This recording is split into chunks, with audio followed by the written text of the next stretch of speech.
nggak sih? Kadang kita ngerasa hidup ini kayak cuma muter-muter di situ aja. Bangun, kerja, capek, tidur. Ulang lagi.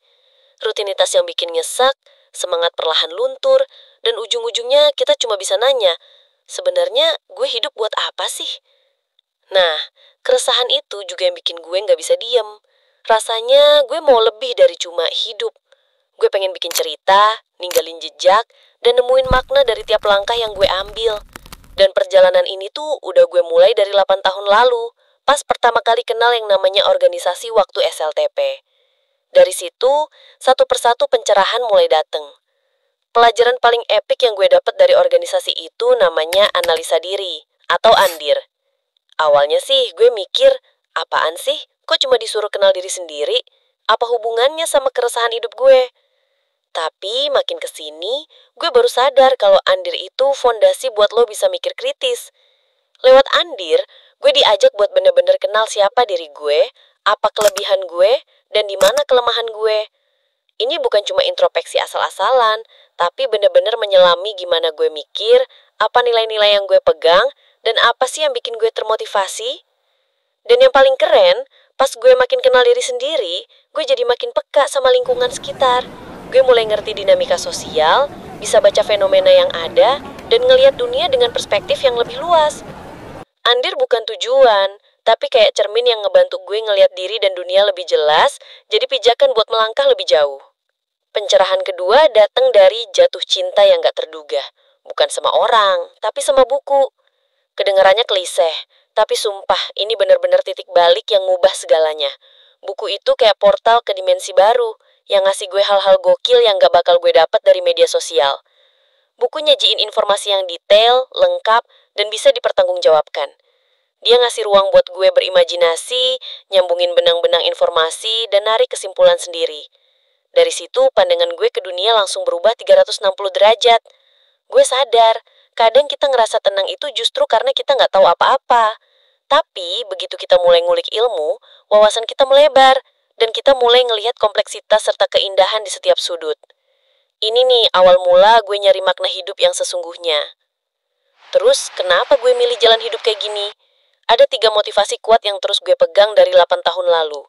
Dalil agama, khairun nas anfa'uhum linnas. Sebaik-baik manusia adalah yang paling bermanfaat bagi sesamanya. Ini kayak panggilan buat gue untuk gak cuma hidup buat diri sendiri, tapi juga buat orang lain.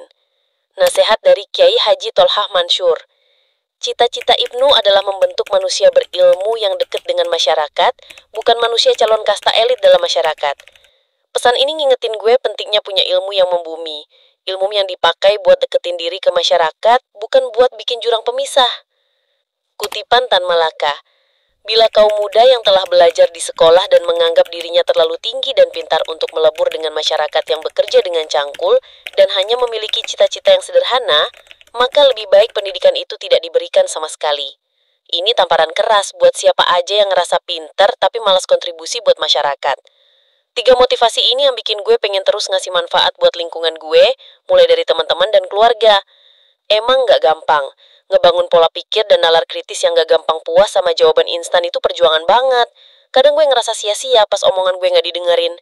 Tapi gue kemudian sadar, mungkin ini bukan buat mereka, generasi yang lebih tua yang susah berubah.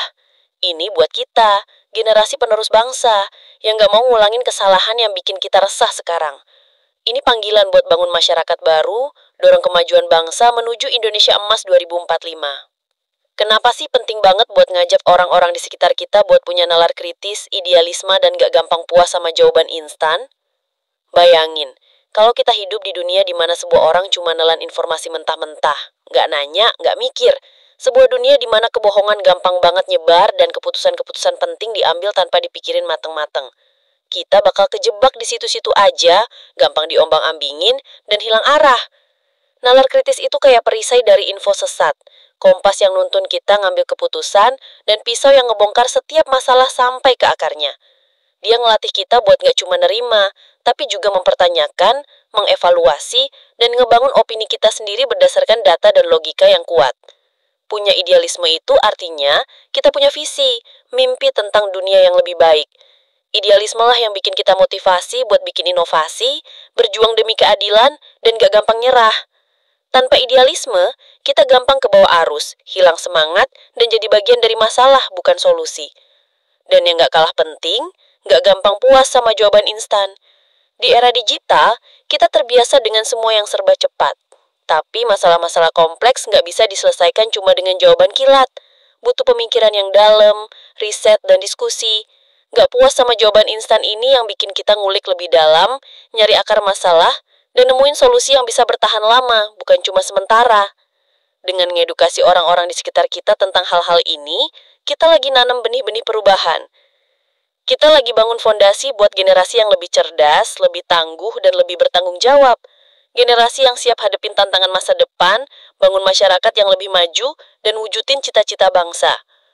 Perjalanan nyari esensi hidup ini masih panjang, dan setiap hari adalah kesempatan buat belajar, tumbuh, dan berkontribusi. Gue percaya, dengan modah analisis diri yang kuat, haus akan ilmu dan punya motivasi buat ngasih manfaat, kita bisa ngukir cerita yang bermakna. Cerita tentang kita yang gak cuma hidup, tapi juga ngasih hidup buat orang-orang di sekitar kita. Cerita tentang gimana satu orang, dengan nalar kritis dan idealisme yang teguh, bisa jadi agen perubahan, dorong bangsa menuju masa depan yang lebih cerah. Gimana? Menurut kalian? Tulis di kolom komentar.